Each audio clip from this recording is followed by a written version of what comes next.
Hello students, हम लोग पढ़ रहे थे chapter number 8 human health and disease. इसमें हमारा आज का टॉपिक है एड्स। अब हम पढ़ते हैं एड्स। एड्स का फुल फॉर्म होता है एक्वायर्ड इम्यूनो डेफिशिएंसी सिंड्रोम। इस डिसीज़ में पर्सन की जो इन्फेक्टेड पर्सन रहता है उसका इम्यूनिटी सिस्टम जो होता है वो बहुत वीक हो जाता है। यहाँ पर एक्वायर्ड का मतलब होता है उपार्जित, यानी कि ये डिसीज़ जो है वो बाई बर्थ नहीं होती है या जन्मजात नहीं होती है, बाद में एक्वायर्ड होती है, इसीलिए इसको एक्वायर्ड नाम दिया गया है। इम्यूनो डेफिशिएंसी, इस डिसीज़ में पर्सन का जो इम्यूनिटी सिस्टम होता है वो धीरे धीरे वीक होने लगता है, इसीलिए यहाँ पर इम्यूनो डेफिशिएंसी से बोला गया है। और सिंड्रोम्स मीन्स होता है ग्रुप ऑफ सिम्टम्स, यानी कि इस डिसीज़ में कोई एक सिम्टम्स नहीं शो होता है, बहुत सारे सिम्टम्स जो होते हैं वो दिखाई देते हैं। तो हम यहाँ पर बोल सकते हैं it is a disease in which immune system gets damaged slowly and it is an acquired disease showing lots of syndrome।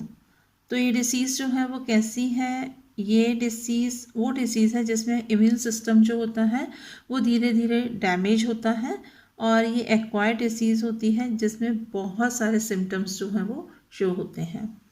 AIDS or acquired immunodeficiency syndrome was first reported in 1981 in USA। इस disease को सबसे पहले 1981 में USA में report किया गया था। The causative agent in human immunodeficiency virus, यहाँ पर हम देखेंगे कि ये जो डिसीज़ है ये डिसीज़ जो होती है एक वायरस की वजह से होती है, और ये इसका पॉजिटिव एजेंट माना जाता है। और ये वायरस कौन सा है? ह्यूमन इम्यूनो डेफिशिएंसी वायरस होता है। और यहाँ पर हम देखेंगे कि ये जो वायरस है HIV belongs to the group of viruses called retrovirus. ये वायरसेस के जिस ग्रुप को बिलोंग करता है वो कौन सा है? रेट्रोवायरस है। It has RNA genome enclose in an envelope. इसके अंदर जो जेनेटिक मटेरियल होता है वो RNA होता है, और ये चारों तरफ से एक एनवलप से कवर्ड रहता है। HIV is transmitted by, HIV disease जो है वो किस तरह से ट्रांसमिट होती है एक पर्सन से दूसरे पर्सन में? तो इसमें फर्स्ट है आपका sexual contact with infected person. जब किसी हेल्दी पर्सन का इन्फेक्टेड पर्सन के साथ में सेक्सुअल कॉन्टैक्ट होता है तो ये डिसीज़ ट्रांसमिट होगी। इन्फेक्टेड पर्सन से ये डिसीज़ ट्रांसमिट हो जाएगी हेल्दी पर्सन में। सेकेंड हम देखेंगे transfusion of contaminated blood and blood product. जब इन्फेक्टेड पर्सन का ब्लड या कोई ब्लड प्रोडक्ट, जिसे कहा गया कि कंटामिनेटेड ब्लड और blood product means infected person का ब्लड या ब्लड प्रोडक्ट जो है वो किसी हेल्दी पर्सन में ट्रांसफ्यूज़ कर दिया जाता है। कुछ लोगों को आपने देखा होगा कि ब्लड की ज़रूरत पड़ती है, ब्लड ट्रांसफ्यूज़न होता है।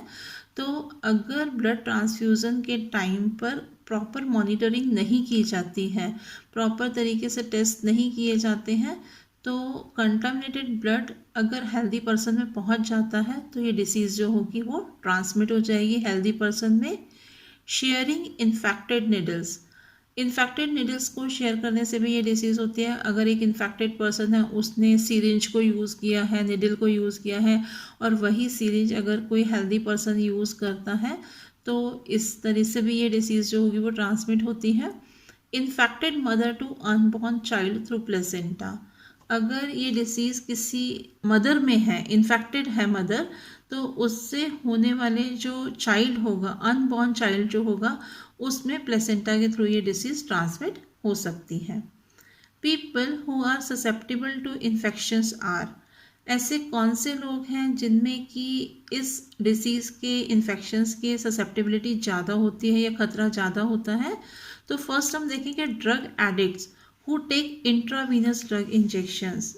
जो ड्रग एडिक्ट्स होते हैं, जो ड्रग्स लेते हैं, आपने देखा होगा कि वो ड्रग्स जो हैं वो इंजेक्शंस के थ्रू ले रहे हैं। ये इंजेक्शंस कहाँ पर लगाए जाते हैं? वेन्स के अंदर।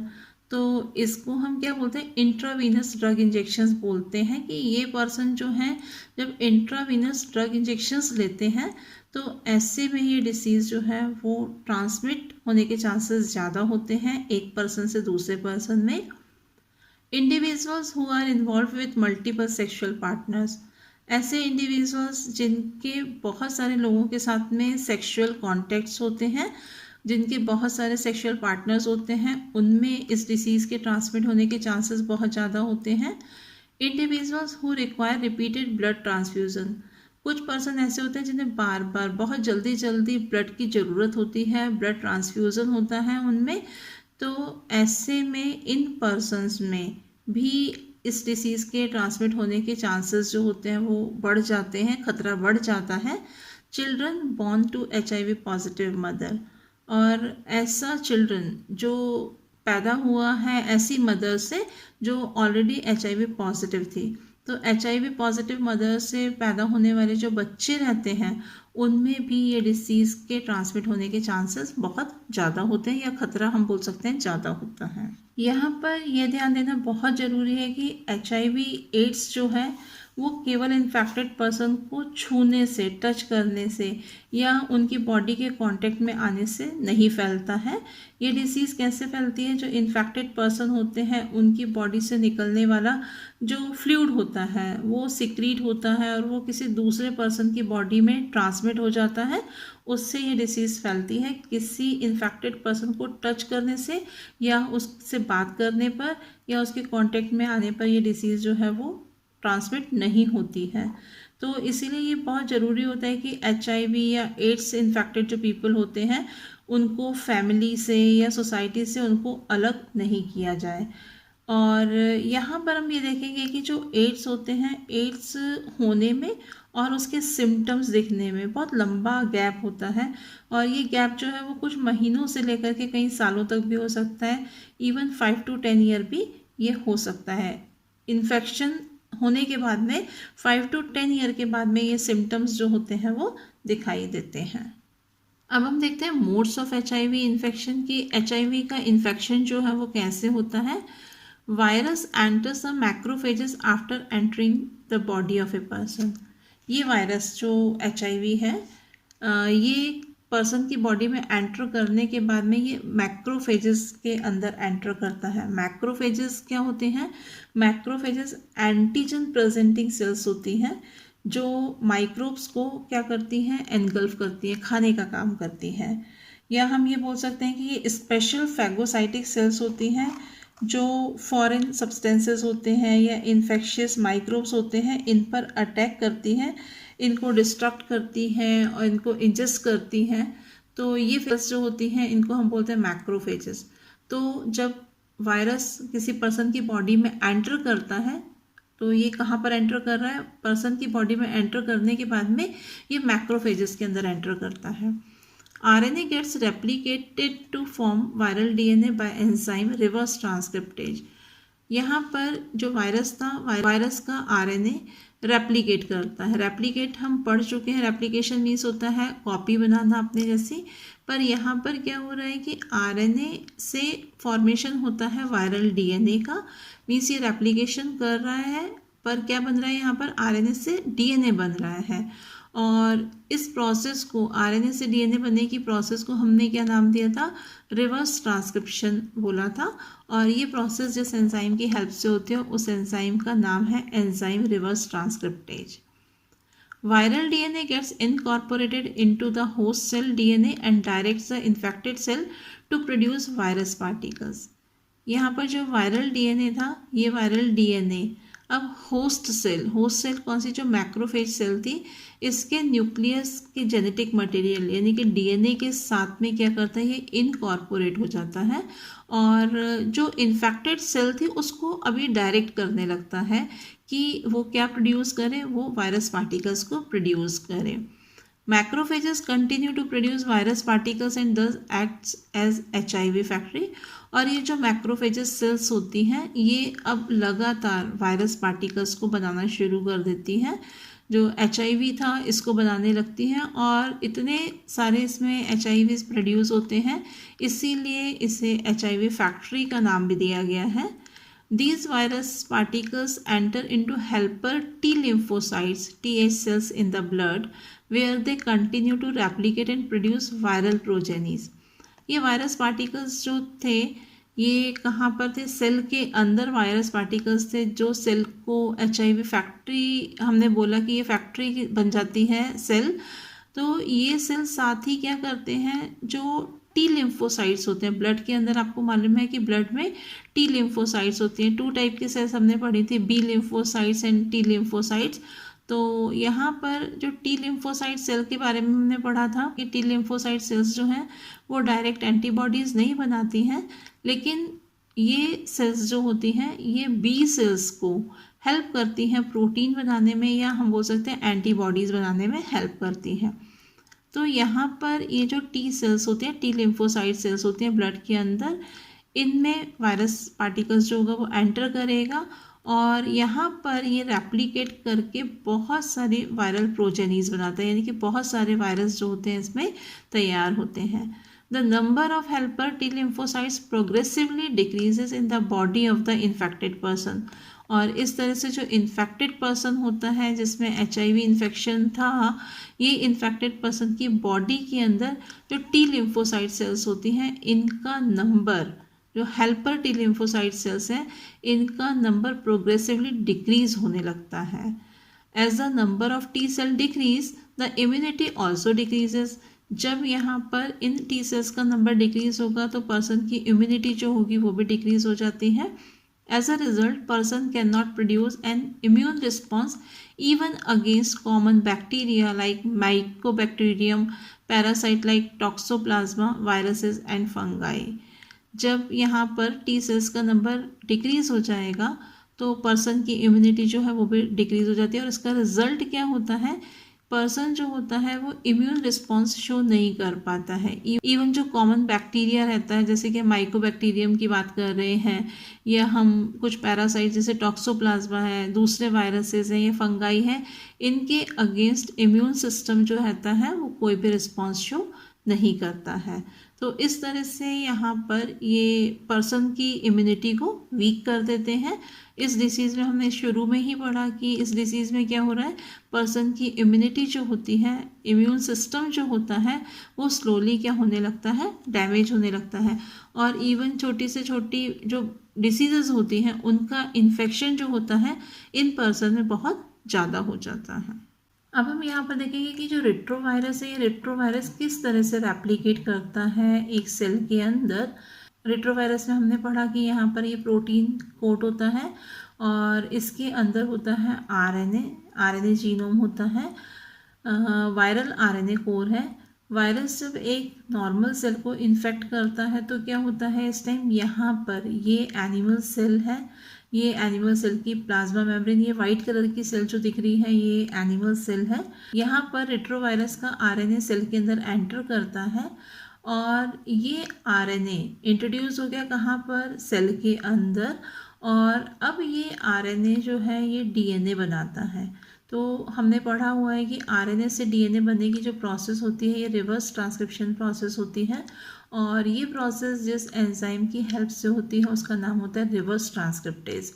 तो रिवर्स ट्रांसक्रिप्टेज एंजाइम की हेल्प से यहाँ पर वायरल आरएनए से वायरल डीएनए प्रोड्यूस हो जाता है। अब ये वायरल डीएनए जो है ये होस्ट सेल के न्यूक्लियस के जो डीएनए है, या हम बोल सकते हैं कि इसका जो जीनोम होता है इसके साथ में इनकॉर्पोरेट होता है, और इसके साथ में इनकॉर्पोरेट होने के बाद में क्या करता है, ये न्यू वायरल आरएनए प्रोड्यूस करता है। यानी कि यहाँ पर जो इन्फेक्टेड सेल है, infected cell new viral RNA को प्रोड्यूस करती है, और यहाँ पर बहुत सारे नए वायरस जो होते हैं वो प्रोड्यूस्ड हो जाते हैं।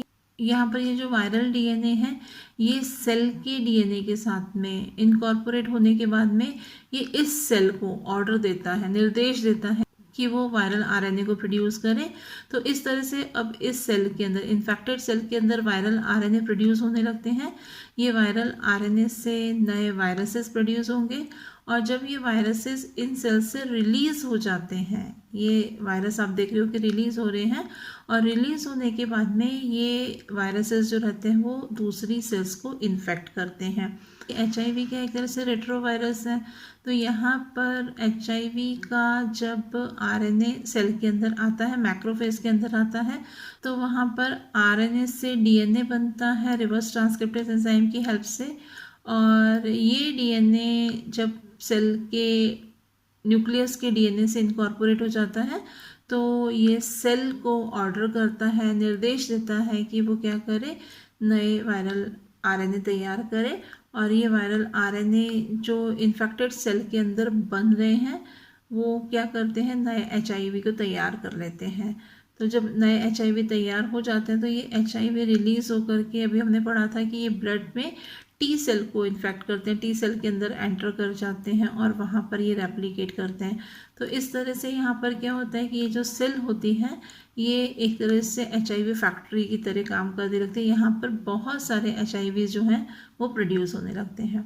इन्फेक्टेड सेल जो रहती है वो सर्वाइव कर सकती है, इवन इसमें वायरस का रेप्लिकेशन हो रहा है या यहाँ से वायरस रिलीज हो रहे हैं, इसके बाद भी ये सेल्स जो हैं वो सर्वाइव कर सकती हैं। तो इस तरह से यहाँ पर हम बोल सकते हैं कि मैक्रोफेजेस के अंदर जो है वो बहुत सारे एचआईवी जो हैं वो तैयार हो जाते हैं, या हम बोल सकते हैं कि एनिमल सेल के अंदर बहुत सारे रेट्रोवायरस जो है वो इस तरह से तैयार हो जाते हैं। ELISA enzyme linked immunosorbent assay is a widely used diagnostic test for AIDS. AIDS को डायग्नोज करने के जो टेस्ट कराया जाता है वो होता है ELISA।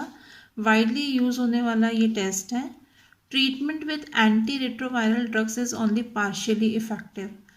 इस डिसीज़ को रोकने के लिए जो ट्रीटमेंट कराया जाता है उसमें जो ड्रग्स दिए जाते हैं वो एंटी रेट्रोवायरल ड्रग्स होते हैं, और ये जो ड्रग्स होते हैं ये पार्शियली इफेक्टिव होते हैं, यानी कि ये डिसीज़ को रोक नहीं सकते हैं। क्या होता है कि इन ड्रग्स के यूज़ से कोई भी पर्सन जो है उसकी डेथ जो है वो उसको आगे बढ़ा सकते हैं, आगे खिसका सकते हैं, पर हम उसको रोक नहीं सकते हैं। एड्स को ठीक नहीं किया जा सकता है, इसीलिए इसकी रोकथाम करना ही सबसे सरल उपाय है। लोगों को नॉलेज नहीं है, लोगों को ज्ञान नहीं है कि ये डिसीज़ जो है वो किस तरह से स्प्रेड हो रही है। जैसे कि अगर हम बात करते हैं एड्स, तो एड्स अगर हम देखें तो हमारे सचेतन अवस्था में वो ट्रांसमिट हो रहा है। जैसे कि हम अगर निमोनिया की बात करते हैं या टाइफाइड की बात करते हैं तो ये डिसीज़ तो अनजाने में ट्रांसमिट होती है, one person to another person, या हम बोल सकते हैं कि infected person to healthy person. लेकिन अगर हम एड्स की बात करें तो एड्स तो हमारे होशो हवास में ट्रांसमिट हो रहा है एक पर्सन से दूसरे पर्सन में, क्योंकि जब कोई पर्सन मल्टीपल लोगों से सेक्सुअल कांटेक्ट रखता है या वो इंट्रावीनसली ड्रग लेता है तो ये क्या है, ये हम पूरे होशो हवास में ये सब काम कर रहे हैं। तब ऐसे में ये डिसीज़ जो है वो इन्फेक्टेड पर्सन से हेल्दी पर्सन में ट्रांसमिट होती है। ये हो सकता है कि जब इन्फेक्टेड मदर होती है उससे चिल्ड्रन में जब ये डिसीज़ ट्रांसमिट होती है तो वहाँ पर हो सकता है कि प्रॉपर मॉनिटरिंग नहीं हो रही हो, या इन्फेक्टेड पर्सन के ब्लड को किसी हेल्दी पर्सन में ट्रांसफ्यूज़ कर दिया जाता है, तो वहाँ पर प्रॉपर मॉनिटरिंग ना होने की वजह से ये डिसीज़ ट्रांसमिट हो सकती है। जब कोई पर्सन ड्रग लेता है या मल्टीपल उसके लोगों से सेक्सुअल कांटेक्ट होते हैं, ऐसे में ये डिसीज़ जो है वो पर्सन की होशो हवास में वो ट्रांसमिट होती है one person to another person. तो यहाँ पर कुछ प्रिवेंटिव मेजर्स लिए जाते हैं एचआईवी इन्फेक्शंस को रोकने के लिए। और ऐसा क्यों हो रहा है, क्योंकि लोगों को इसके बारे में नॉलेज नहीं है। तो लोगों को इस बारे में नॉलेज हो इसीलिए national AIDS control organisation set up in 1991 and other NGOs educate people about AIDS. इसीलिए यहाँ पर जो नेशनल एड्स कंट्रोल ऑर्गेनाइजेशन है जैसे कि 1991 में सेटअप किया गया था, या दूसरे एनजीओज जो हैं वो पीपल को एजुकेट करते हैं, एड्स के बारे में बताते हैं। Role of WHO to prevent HIV infections. अब हम WHO का रोल देखते हैं कि HIV इन्फेक्शंस को प्रिवेंट करने में इसका क्या रोल है, वर्ल्ड हेल्थ ऑर्गेनाइजेशन का क्या रोल होता है। तो फर्स्ट इसमें है ensure use of disposable syringes and needles. यहाँ पर हमने बात की थी कि ये इन्फेक्टेड पर्सन की निडल्स जब कोई हेल्दी पर्सन यूज़ करता है तो उससे भी ये डिसीज़ ट्रांसमिट होती है। तो यहाँ पर हॉस्पिटल्स हैं या क्लिनिक है, उसमें डिस्पोजेबल निडल्स या सीरिंज जो है वो काम में लाई जाए, इसका अरेंजमेंट करना।